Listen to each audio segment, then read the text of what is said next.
اسلام تو عورتوں کو بہت سے حقوق دیتا ہے، وہ حقوق جو اس ملک میں اور مسلمان ملکوں میں ہمارے پاس پہلے کبھی تھے ہی نہیں۔ پیغمبر محمد صلی اللہ علیہ وسلم نے ہمیں سکھایا کہ عورتوں کو عزت کیسے دی جائے۔ مثلا میں کہوں گی کہ ہمیں مہر کا دیا جانا اس کی ایک مثال ہے۔ پہلے تو عورت اپنی رقم مرد کو دیا کرتی تھی نا، اور اب مرد عورت کو مہر دیتا ہے، سبحان اللہ۔ یہ ان لوگوں کے لیے بہت بڑی بات تھی جو بیٹی کی پیدائش پر اپسٹ ہو جایا کرتے تھے، اور اتنے زیادہ کہ وہ اسے قتل کر دیتے تھے۔ پیغمبر محمد صلی اللہ علیہ وسلم کا فرمان ہے، مفہوم کچھ اس طرح سے کہ اگر تم بیٹیوں کی پرورش کرو گے تو تمہیں جنت ملے گی، تم میرے ساتھ جنت میں اس طرح ہوگے، سبحان اللہ۔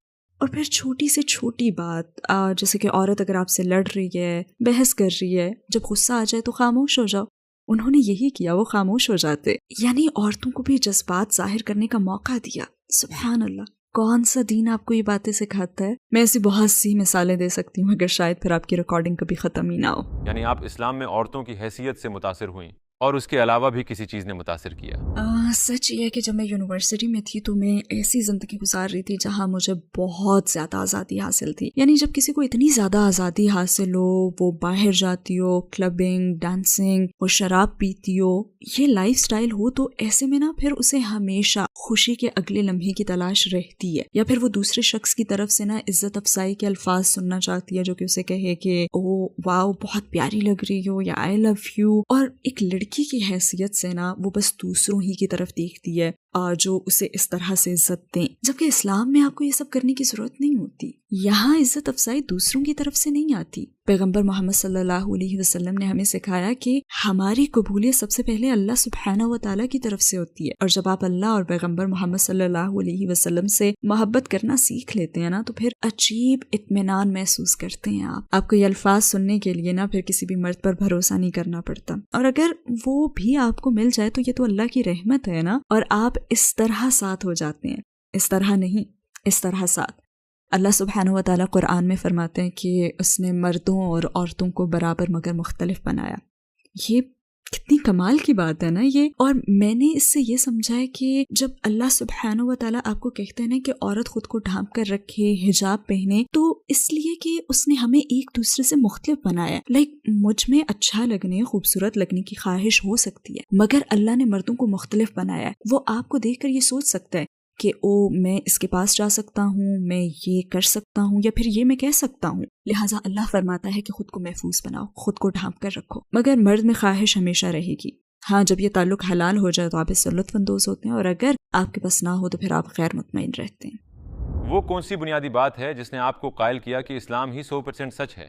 السلام علیکم بھائیوں اور بہنوں، ہمیں احساس ہوا ہے کہ ہمارے چینل پر 80% ناظرین بشمول اس ویڈیو کے ہمارے سبسکرائبرز نہیں ہیں۔ جیسا کہ آپ جانتے ہیں کہ ہم غیر منافع بخش تنظیم ہیں اور ہماری ویڈیو پر اشتہارات غیر فعال ہیں۔ ٹوورڈز ایٹرنٹی صرف ایک یوٹیوب چینل ہی نہیں بلکہ ایک مدرسہ بھی ہے۔ یہاں ہم خود کو اور نوجوانوں کو اسلامی تعلیم سے آراستہ کرتے ہیں، لہٰذا ہمارے اس مطالبے کا واحد مقصد سچائی کو پھیلانا ہے۔ ہو سکتا ہے بظاہر یہ چھوٹا عمل لگے، لیکن انشاءاللہ یہ ہمیں لاکھوں لوگوں تک پہنچنے میں مدد کرے گا۔ آئیے اب لائک اور سبسکرائب بٹن پر کلک کریں اور ساتھ مل کر ٹوورڈز ایٹرنٹی کا سفر کریں۔ وہ کون سی بنیادی بات ہے جس نے آپ کو قائل کیا کہ اسلام ہی 100% سچ ہے؟ گرین لین مسجد جانے کے حوالے سے مجھے وہاں پہلی مرتبہ جانا یاد ہے، جب میں نے بہت ساری ایسی بہنوں کو دیکھا جو سر سے پیر تک سیاہ برقعے میں ڈھکی ہوئی تھیں۔ یہاں ہیری پوٹر کا ذکر کرنا تھوڑا فنی ہوگا، مگر وہاں مجھے ہیری پوٹر کا ایک سین یاد آ گیا جب ہاگورٹس میں وہ سب ایسے ہی لباس میں تھے، تو میرے ذہن میں پہلی چیز یہی آئی تھی، اور پھر میں نے سوچا واو، انہوں نے اپنی مرضی سے یہ لائف سٹائل چنا ہے۔ مطلب میں بھی اس طرح کا اعتماد محسوس کرنا چاہتی ہوں، کیونکہ میں تو ابھی منی اسکرٹ میں گھومتی ہوں نا، لیکن میں جاننا چاہتی ہوں کہ اس لباس میں سڑکوں پر چلنا کیسا لگتا ہے۔ اور صرف یہی نہیں بلکہ وہ سب تو بہت ملنسار، بہت محبت کرنے والی، مہربان اور مددگار تھی۔ اور سچی بات یہ ہے کہ کبھی کبھی دوسروں سے بات نہ کرنا نا اپنے لیے ہی مشکلات پیدا کرنے کا سبب بنتا ہے۔ جیسے میں نے حجاب پہننے والی مسلمان عورتوں سے تو کبھی بات کی ہی نہیں تھی، بلکہ میں نے کسی بھی مسلمان عورت سے بات نہیں کی تھی، لہٰذا میرے لیے یہ پہلا موقع تھا۔ انہوں نے تو مسکرا کر میرا استقبال کیا، جبکہ ہم لوگوں میں تو اتنے تعصبات اور اتنے غلط خیالات ہیں، اور ہم سمجھتے ہیں کہ حجاب والی عورتیں تو مسکراتی نہیں ہیں، اور یہی وہ عورتیں تھیں جو مسکرا بھی رہی تھیں، ہنس بھی رہی تھیں، مذاق بھی کر رہی تھیں۔ اور میں نے سوچا کہ یہ تو نارمل ہے، یہ بھی انسان ہے، وہ سیاہ گاؤن میں حرکت کرتی ہے، کوئی پتلیاں نہیں ہیں، یہ انسان ہے، اور کتنی عظیم عورتیں ہیں۔ آپ نے کلمہ کیسے پڑھا اور آپ کو کیسا محسوس ہوا؟ میں نے اسی مسجد کے اپنے اگلے ہی وزٹ میں کلمہ پڑھ لیا تھا، الحمدللہ۔ وہاں تقریباً 60 سے 70 لوگ تھے، اور اس وقت مجھ سے قریب ترین فرد جس نے مجھے کلمہ پڑھوایا تھا وہ اب بھی مجھ سے سب سے زیادہ قریب ہے الحمدللہ. لہٰذا کلمہ پڑھنے کا تو تجربہ بہت شاندار تھا. ویسے مجھے خوف بھی محسوس ہوا تھا لیکن اچھا احساس تھا، بہت ہی اچھا احساس. مجھے کلمہ پڑھنا، غسل کرنا سب یاد ہے اور مجھے بالکل ایسا محسوس ہوا جیسے میرا نیا جنم ہوا ہے. اور یہ نئی شروعات ہی تھی کیونکہ میں جانتی ہوں کہ اللہ سبحانہ و تعالیٰ سب گناہ دھو دیتا ہے مگر جو نیکیاں ہوتی ہیں ان کا ثواب باقی رہتا ہے. تو یہ ایک بہت ہی اچھا احساس تھا اور میں ایک مسلمان عورت کی شناخت اپنانے کے لیے تیار تھی. ہاں، اس کے بعد میں نے پڑھنا اور پھر بہت زیادہ پڑھنا شروع کر دیا. آپ کے قبول اسلام پر آپ کی فیملی اور ارد گرد کے لوگوں کا کیا ری ایکشن تھا؟ وہ بہت بہت مشکل وقت تھا مگر اس مشکل وقت کے ساتھ آسانی بھی تھی. ہاں، میں نے اسے نہیں پہچانا کیونکہ انہوں نے مجھ سے تعلق بالکل ہی توڑ لیا تھا، لہٰذا میرے پاس سوائے اللہ کے کوئی نہیں تھا. اسلام قبول کر کے میری شادی بھی بہت مشکل کا شکار ہو گئی تھی. بچوں کی ماں ہونا خود ایک بہت بڑی مشکل ہے. اپنی فیملی کے بغیر میری زندگی کا ہر پہلو ہی مشکل تھا کیونکہ میں ان سب کے بہت قریب تھی اور مجھے ان سب سے بہت محبت تھی. وہ وقت بھی آیا کہ جب میرا دل چاہتا تھا کہ میں اپنا سر دیوار پر مار دوں کیونکہ میں سو نہیں پاتی تھی. جب آپ اتنی اذیت میں ہوں تو دماغ سکون نہیں پاتا اور دماغ میں بار بار خیالات کی بھرمار رہتی ہے. میں جس بھی چیز کی طرف دیکھتی تو سب سے پہلے اپنے ماں باپ اور اپنی فیملی کی طرف میرا دھیان جاتا. اگر میں سپر مارکیٹ جاتی تو مجھے ویکینڈز پر اپنے ابو کے ساتھ سپر مارکیٹ جانا اور گروسری کی شاپنگ کرنا یاد آتا. اگر میں آسٹا میں کوئی گانا سنتی تو اس گانے پر اپنی بہن کے ساتھ ڈانس کرنا یاد آتا. اور اگر میں ٹی وی پر کوئی پروگرام دیکھتی تو اپنے بھائی کے ساتھ اسے دیکھنا یاد آتا. اور جب میری شادی شدہ لائف میں کوئی مشکل آتی تو بھی میں دوڑ کر اپنی فیملی کے پاس جانا چاہتی تھی لیکن میں جا نہیں سکتی تھی. تو بس بے بسی سے باہر نکل کر میں کار میں بیٹھ جایا کرتی تھی. تو وہ بہت زیادہ مشکل وقت تھا. اپنی فیملی کے بغیر جینا بہت مشکل ہے، تب بھی بہت مشکل تھا اور اب بھی مشکل ہے. لیکن مسلمان کی حیثیت سے ہم اس پر صبر کرتے ہیں اور ہم صحابہ کے قصوں سے جانتے ہیں کہ ان کے ساتھ بھی یہی ہوا تھا اور انہیں فیملی نے چھوڑ دیا تھا. ہم جانتے ہیں کہ پیغمبر محمد صلی اللہ علیہ وسلم نے اپنے چچاؤں کو کہا تھا کہ دیکھیں میں مختلف زندگی گزاروں گا. ہم جانتے ہیں کہ وہ لوگ بھی انسان تھے اور ان میں احساسات تھے. اب مجھ میں ان کے خلاف کوئی بھی بکس نہیں ہے. میں بس آپ سے اتنا ہی کہوں گی کہ میری ماں اب بھی میری رول ماڈل ہیں. وہ اب بھی مجھے دنیا کی ہر چیز سے زیادہ پیاری ہیں، بالکل ایسے جیسے محمد صلی اللہ علیہ وسلم کو اپنے غیر مسلم چچا سے محبت تھی. وہ اپنے چچا کے لیے روئے اور ان کے لیے سب کچھ کیا. میرے بھی اپنی ماں کے لیے وہی احساسات ہیں. وہ ایک شاندار عورت ہیں اور انہیں اس رویے کا حق ہے. میں نے ان کا دل توڑا ہے اور میں اپنی موت تک نہ اپنی ماں کا دل دکھانے کے لیے ان سے معافی مانگتی رہوں گی. لہٰذا میں ان کے لیے دعا کرتی ہوں.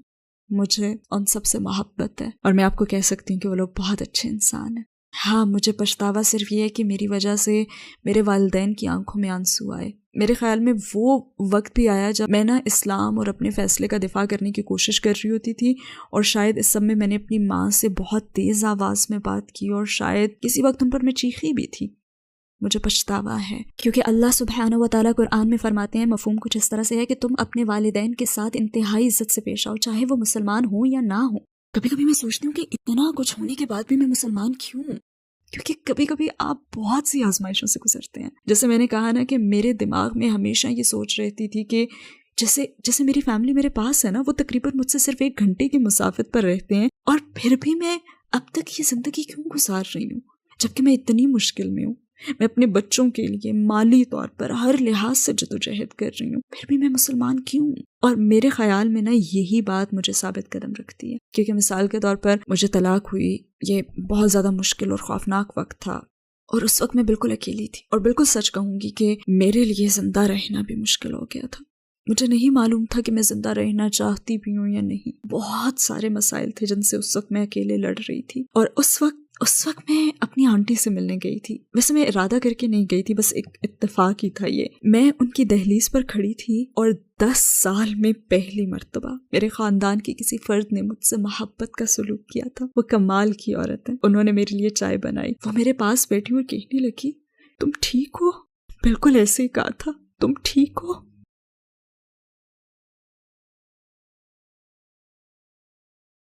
ایسا ہمیشہ ہوتا ہے.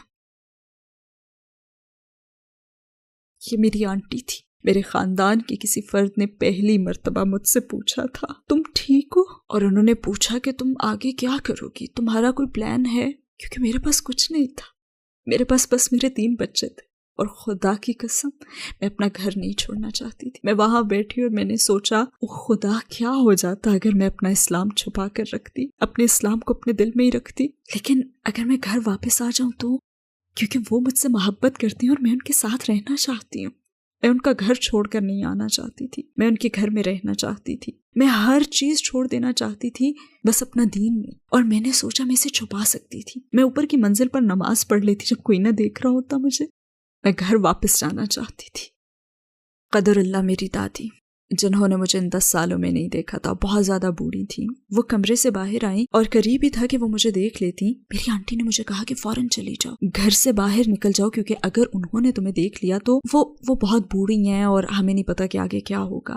بس انہوں نے مجھے گھر سے پچھلے دروازے سے بس نکل بھاگنے کو کہا اور مجھے گھر سے نکلنا پڑا. کوئی گڈ بائی نہیں, کوئی الوداعی بات نہیں, اور میں جلدی سے گھر سے نکل گئی اور اپنی کار میں بیٹھی. اور میرا پہلا ری ایکشن یہ تھا کہ کسی کو فون کروں, کیونکہ اب بس میں گھر پر رکنا چاہتی ہوں. میں اپنی فیملی میں واپس جانا چاہتی ہوں. میرے پاس کچھ نہیں ہے, میرے پاس کوئی نہیں ہے. اور پہلا کام جو میں نے کیا وہ یہ تھا کہ میں نے اپنی انتہائی نیک سیرت دوست کو فون کیا, مگر اس نے فون نہیں اٹھایا. میں چاہتی تھی کہ وہ مجھے دلاسا دے کہ نہیں پیاری دوست سب ٹھیک ہے, اٹس اوکے. پھر میں نے دوسری دوست کو فون کیا کیونکہ اس کی قرات خوبصورت اور میرا قرآن سننے کا دل چاہ رہا تھا, لیکن اس نے بھی فون نہیں اٹھایا. اور پھر میں نے سوچا کہ میں کب تک یہ کرتی رہوں گی, میں کب تک اپنی مدد کے لیے بس دوسروں پر بھروسہ کروں گی, جبکہ اللہ تو خود کہتا ہے آؤ میری طرف, میرے پاس آؤ, تم مجھے یاد کرو میں تمہیں یاد کروں گا. آپ کا تو اپنے اللہ سے رابطہ ڈائریکٹ ہے. اور پھر میں کار میں بیٹھ گئی اور میں نے آیت الکرسی پڑھی, میں نے 3 کل پڑھے اور میں نے اللہ سے التجا کی میرا دین قائم رکھنا. میں اس وقت اللہ سبحانہ و تعالیٰ کے سامنے گڑ گڑائی, میرا دین قائم رکھنا, بس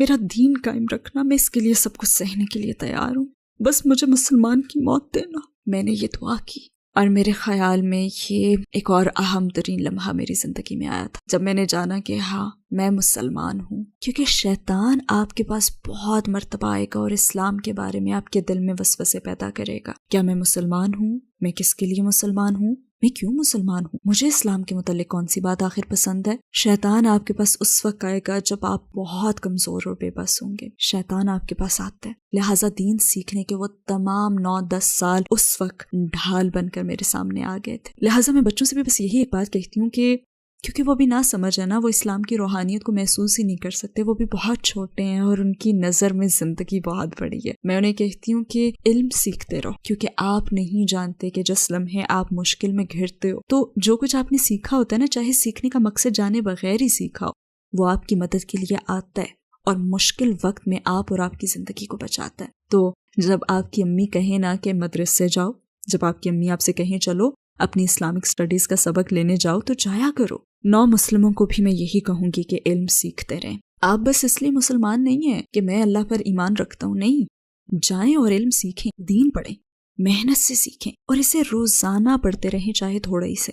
کیونکہ جب آپ پر کوئی مشکل آئے گی تو شیطان آپ کے پاس آئے گا اور آپ کا ایمان چھیننے کی کوشش کرے گا. اس وقت اچانک نا آپ کی تمام سیکھی ہوئی جو چیزیں ہوتی ہیں نا, وہ آپ کے ذہن میں آ جائیں گی اور آپ کو پھر بچا بھی لیں گی, جیسے مجھے اس دن بچا لیا. میں آپ کے سامنے اور مثالیں بھی دے سکتی ہوں, اور واقعی کیمرے کے سامنے میں آپ سے کہوں گی کہ ایسے دن بھی آئے جب میں خود کو اذیت دینا چاہتی تھی. مثلا مجھے یاد ہے کہ میں باتھ روم میں اپنا چہرہ دیکھ رہی تھی اور مجھے اس سے اس قدر نفرت محسوس ہوئی کہ میں اپنا چہرہ نوچ لینا چاہتی تھی. اور بدترین چیز یہ کہ ایسی کیفیت باتھ روم میں ہوئی تھی جہاں پہ آپ اعوذ باللہ من الشیطان الرجیم بھی نہیں پڑھ سکتے.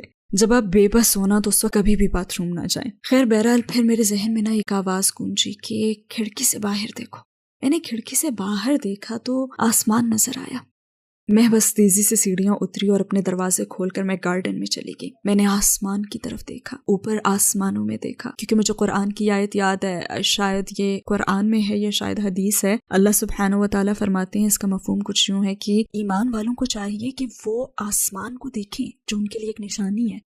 اور بس میں اپنے گھٹنوں پر بیٹھ گئی اور اللہ سے التجا کی, یا اللہ مجھے دین پر قائم رکھنا. اسی میں آزادی ہے, اسی میں اطمینان ہے, جس میں ہمیں کسی بھی انسان پر بھروسہ کرنا ہی نہیں پڑتا.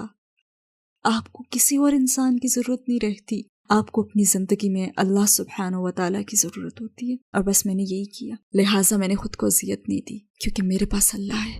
تو آپ کی 14 سالہ مسلمان زندگی کے لمحات میں وہ کون سا لمحہ تھا جب آپ کو اپنی فیملی کی سب سے زیادہ ضرورت محسوس ہوئی مگر وہ لوگ آپ کے پاس نہیں تھے؟ جب شادی میں مشکلات پیش آئی تھی تب مجھے اپنے والد کی ضرورت تھی، مجھے یہ تحفظ چاہیے تھا، مجھے ان کے تحفظ کی ضرورت تھی۔ ہر عورت کو کم سے کم ایک بھائی کی ضرورت ہوتی ہے، جیسے مجھے اس وقت اپنے بھائی کی ضرورت تھی۔ تب مجھے ان لوگوں کی سب سے زیادہ کمی محسوس ہوئی تھی، اور اپنی زندگی کے ہر موقع پر ایک محرم کے تحفظ اور سیکیورٹی کی کمی۔ ہم یہ باتیں سنتے ہیں نا کہ اے عورتوں ہمیں مردوں کی ضرورت ہی نہیں ہے، کم آن، آپ کو یقیناً ضرورت ہے۔ جب آپ کی زندگی سے مرد نکل جاتے ہیں نا تب آپ کو احساس ہوتا ہے کہ ہاں مجھے اپنی زندگی میں مرد کی ضرورت ہے۔ اور پھر میری امی، میں نے انہیں اس وقت بہت مس کیا تھا جب میرے بچے ہونے والے تھے۔ جب میں نے جاب شروع کی تو انہیں اس وقت بھی میں نے بہت مس کیا تھا، کیونکہ جو میری امی ہیں وہ ایک بہت ہی مضبوط عورت ہیں۔ میں ان سے سیکھنا چاہتی تھی، مگر ہاں الحمدللہ میرے پاس بہت سی خوبصورت یادیں ہیں، اور میں نے اپنی امی کے ساتھ بہت سا وقت گزارا ہے، اور انہیں ایسی مضبوط عورت بنتے ہوئے دیکھا ہے میں نے اپنے سامنے۔ تو الحمدللہ میرے پاس اب بھی ان کی جو سکھائی ہوئی باتیں ہیں وہ موجود ہیں۔ میں اب بھی اپنے والدین کی باتوں پر بہت زیادہ عمل کرتی ہوں، کیونکہ وہ اسلام کے خلاف نہیں ہے، تو پھر کیوں نہ کروں۔ اور میرے خیال میں ہر نو مسلم کے لیے نا یہ اعتراف کرنا ضروری ہے کہ آپ اپنی فیملی سے محبت کر سکتے ہیں۔ پیغمبر محمد صلی اللہ علیہ وسلم نے اپنے چچا سے محبت کی تھی، اور میں بھی اپنے والدین سے کہوں گی کہ مجھے آپ سے محبت ہے، میں آپ کی عزت کرتی ہوں، میں اب بھی آپ کا حصہ ہوں، مجھ میں آپ ہی کا خون دوڑ رہا ہے۔ آپ کی سکھائی ہوئی باتیں مجھ میں اب بھی ہیں، آپ نے جو بھی سکھایا میں نے اسے نہیں چھوڑا۔ ایسا کرنا میرے لیے ناممکن ہے۔ آپ میرے رول ماڈلز ہیں، آپ میرا سب کچھ ہیں، اور میں آپ کے ساتھ دوبارہ ملنے کے لیے سب کچھ کروں گی، آپ سے واپس مل جانے کے لیے۔ ہاں بس ایک چیز نہیں کر سکتی کہ آپ کو اللہ سے زیادہ اہمیت نہیں دے سکتی۔ تو کیا آپ کے ساتھ کبھی کوئی غیر معمولی واقعہ ہوا جب آپ کو محسوس ہوا ہو کہ آپ کا اللہ کے ساتھ ایک خاص تعلق ہے؟ میرا خیال ہے کہ میں نے اپنی زندگی کی بہت سی مشکلات بتائی ہیں، مگر پلیز مجھے وہ رحمتیں بھی بتانے دیں جو اللہ نے مجھ پر نچھاور کی ہیں الحمدللہ۔ میں آپ کو ایسے 2 لمحات بتاؤں گی۔ ایک وقت تھا جب میں واقعی میں بہت مشکل میں تھی، انفیکٹ ایسے بہت سے موقع آئے ہیں جب میں بہت مشکل میں گھری ہوئی تھی، سبحان اللہ۔ کسی نے مجھے کہا کہ دیکھو جب تم کسی مشکل میں ہو تو اپنے بچوں کے پاس جاؤ جب وہ سو رہے ہوں، اور انہیں سوتا ہوا دیکھو۔ میں نے ایسا ہی کیا۔ وہ بھی ایسے ہی ایک مشکل وقت تھا جب میں زندگی سے ہار ماننے کو تیار تھی، بس مجھے خود سے نفرت ہو گئی تھی، اور میں یہی سمجھتی تھی کہ میں لوگوں پر بوجھ بن گئی ہوں۔ خیر پہلے میں اپنی بیٹی کے کمرے میں گئی، اس وقت وہ تقریباً 11 سال کی تھی، مگر جب سو رہی ہوتی تو میری 5 سال کی معصوم بیٹی لگتی تھی وہ۔ سبحان اللہ، میری بیٹی، یہ میری بیٹی ہے، اللہ سبحانہ و تعالیٰ نے یہ بیٹی مجھے دی ہے، اللہ سبحانہ و تعالیٰ نے اسے میرے ذریعے اس دنیا میں بھیجا ہے۔ اور پھر میں اپنے بیٹوں کے کمرے میں گئی، وہ بہت گہری نیند سو رہے تھے، اور پھر مجھے نا سورہ ملک کی وہ آیت یاد آئی، مفہوم جس کا یہ ہے کہ تم بہت کم شکر ادا کرتے ہو۔ اور میں نے سوچا کہ آخر میں کیسے شکوہ کر سکتی ہوں، میں کیسے خود سے نفرت کر سکتی ہوں، جبکہ اللہ سبحانہ و تعالیٰ نے مجھے اتنی رحمتیں، 3 بچے دیے۔ اور اس لمحے میں نے خود کو اللہ سے بہت قریب پایا تھا، کیونکہ میں نے اسے پہچانا، میں نے اس کا شکر ادا کیا، اور خود کو اس کے بہت قریب محسوس کیا۔ ہمارے پیغمبر صلی اللہ علیہ وسلم کی کون سی بات نے آپ کو سب سے زیادہ متاثر کیا؟ ان کے کردار نے، ہمیشہ ان کے کردار نے، اور سب سے پہلے تو عورتوں کے ساتھ ان کا حسن سلوک، کہ آپ نے اس شخص سے بات کرنا پسند ہی نہیں کی جو اپنی بیٹی کو پیار نہیں کرتا، اور پھر اپنی بیویوں کے جذبات اور احساسات کا وہ کتنا احترام کرتے تھے، اور ایسے وقت میں بہترین رویہ بھی اپناتے تھے۔ اور پھر وہ ایک واقعہ جہاں پہ ایک صحابی نے آپ صلی اللہ علیہ وآلہ وسلم کو ڈنر پر انوائٹ کیا، تو آپ صلی اللہ علیہ وسلم نے اس سے پوچھا کہ کیا عائشہ کو بھی دعوت دی ہے؟ تو اس نے کہا نہیں، تو آپ نے بھی اس دعوت کو قبول نہیں کیا تھا۔ ان کی ہر بات، ان کی شرافت، اپنی بیویوں کے درمیان برابر کا سلوک، گھر میں ان کی نرم مزاجی، اور پھر میدان جنگ میں ان کی طاقت، ہر چیز نے ہی متاثر کیا۔ طائف میں جب وہ مدد مانگنے گئے تو وہاں ان پر ظلم کا ہونا، پھر بھی دیکھیں انہوں نے جواب میں کیا کیا، وہ روئے بھی ہیں۔ آج کے مرد سمجھتے ہیں کہ ہم رو نہیں سکتے، ہماری انا کا مسئلہ ہے، نہیں، وہ روئے بھی ہیں۔ اور ہم جنس کے متعلق بات کرتے ہیں، مرد کی حیثیت، عورت کی حیثیت۔ پیغمبر محمد صلی اللہ علیہ وسلم کو دیکھیں۔ ویسے آج کل میں یاسر قاضی کی لکھی ہوئی ان کی سیرت پڑھ رہی ہوں، اور ہر پیراگراف سے مجھے کچھ نہ کچھ سیکھنے کو مل رہا ہے، الحمدللہ۔ بہت ہی شاندار کتاب ہے ماشاءاللہ، میں ہر ایک کو یہ پڑھنے کا کہتی ہوں، اور اس میں ان کی وفات تک ہر چیز موجود ہے۔ اور اس میں حضرت عائشہ رضی اللہ تعالیٰ عنہا کے سر درد کی شکایت کا بھی واقعہ ہے۔ انہوں نے اپنے سر درد کی شکایت کی تھی تو آپ صلی اللہ علیہ وسلم نے فرمایا کہ نہیں، بلکہ میرا سر درد سے پھٹ رہا ہے اور میرا دم نکل رہا ہے، سبحان اللہ۔ انہوں نے ہر مشکل سہی تاکہ ہم اچھے مسلمان بنے اور جنت میں جا سکیں۔ وہ اپنی فیملی، اپنے مال کے حوالے سے ہر آزمائش سے گزرے. کس لیے؟ ہمارے لیے. اسلام سے پہلے آپ کی زندگی کا کیا مقصد تھا اور اسلام کے بعد کیا ہے؟ خدایا، میرا مقصد گھر واپس جانا ہے. باخدا میں گھر جانا چاہتی ہوں. گھر، مجھے بس گھر جانا ہے. اور میں چاہتی ہوں کہ اللہ سبحانہ و تعالیٰ مجھے میری فیملی لوٹا دے. یہی میرا مقصد ہے. اے اللہ، مجھے میری فیملی واپس دے دے.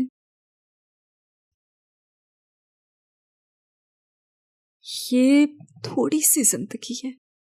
میں ہر وقت خود کو یہی سمجھاتی ہوں کہ یہ دنیا کی زندگی تو بس ذرا سی زندگی ہے. ہم یہاں ہمیشہ کے لیے نہیں ہیں. میں بس گھر جانا چاہتی ہوں. آخر میں آپ ان لوگوں کو کیا کہیں گی جو آپ کو دیکھ رہے ہیں، جن کے دل اسلام کے قریب آ رہے ہیں مگر اپنے رشتہ داروں اور قریبی لوگوں کے رد عمل سے خوفزدہ ہیں؟ اپنا اصل مقصد ذہن میں رکھیں. آپ کا اصل مقصد ہے، دیکھیں، چاہے آپ میں ایک ذرہ ایمان ہو نا، چاہے آپ میں ایمان کا ذرا سا ہی احساس ہو، آپ کا اصل مقصد جنت میں پہنچنا ہے. اگر آپ واقعی اس پر ایمان رکھتے ہیں کہ خدا کا وجود ہے تو میں کہوں گی کہ سب سے پہلے آپ علم حاصل کریں. یہ جو آپ کا ذرہ برابر ایمان ہے نا، آپ اس پر جمے رہیں اور علم سیکھتے رہیں. شیطان کو اپنے پاس نہ آنے دیں کہ کہیں وہ اتنا سا ایمان بھی نہ لے جائے، کیونکہ شروع میں وہ اس کی سخت کوشش کرے گا. شیطان آپ کے پاس بھرپور انداز میں آئے گا اور آپ کو دوبارہ کافر بنانے کی کوشش کرے گا. اس لیے سیکھیں، خود کو علم دیں، اپنے مقاصد طے کریں، اپنے ذہن میں اپنا ٹارگٹ رکھیں. اور میں آپ کو بتاؤں کہ میرے ذہن میں یہ خیالات آتے تھے، میرے دماغ میں یہ باتیں چلتی تھی. ایک منفی آواز تھی اور پھر ایک اچھی آواز ابھرتی تھی. کبھی کبھی آپ کو یہ کرنا پڑتا ہے، آپ کو یہ بلند آواز سے کہنا پڑتا ہے، اے اللہ، مجھے تیری ضرورت ہے، مجھے صراط مستقیم پر چلا. اگر میں ان سوالات کے بارے میں سوچوں کہ مجھے اپنی فیملی کے ریاکشن کے باعث ایسا کرنا چاہیے یا نہیں، تو آپ یہ سوچ لیا کریں کہ آپ اکیلے دنیا سے جائیں گے. جب آپ کو قیامت میں کھڑا کیا جائے گا تو آپ کی فیملی آپ کی مدد نہیں کرے گی. اگر آپ ابھی قیامت کے دن پر ایمان لانے کے درجے پر نہیں پہنچے، کیونکہ کچھ لوگ ابھی سیکھ رہے ہیں نا، تو یہ سوچ لیا کریں کہ اس دنیا میں مجھے اپنی فیملی سے کیا فائدہ مل رہا ہے اور مجھے روحانیت سے، خدا پر ایمان لانے سے کیا فائدہ مل رہا ہے. تو اس مرحلے پر میں یہی کہوں گی کہ سب سے اہم چیز ہے علم سیکھنا. بس علم حاصل کرتے رہیں، کیونکہ یہ آپ کو منزل تک پہنچا دے گا. اور اپنے دل میں سچی تڑپ رکھیں کہ آپ وہاں تک پہنچنا چاہتے ہیں. اللہ تعالیٰ فرماتے ہیں، مفہوم یہ ہے کہ میری طرف قدم بڑھاؤ، رکے نہ رہو. تو ایسے کہا جا سکتا ہے کہ دین میں ہمیں اللہ کی طرف بڑھنے کی ترغیب دی گئی ہے. اگر آپ مسلمان ہونے کا سوچ رہے ہیں تو ایک اور قدم آگے بڑھائیں، اللہ آپ کی طرف دوڑ کر آئے گا.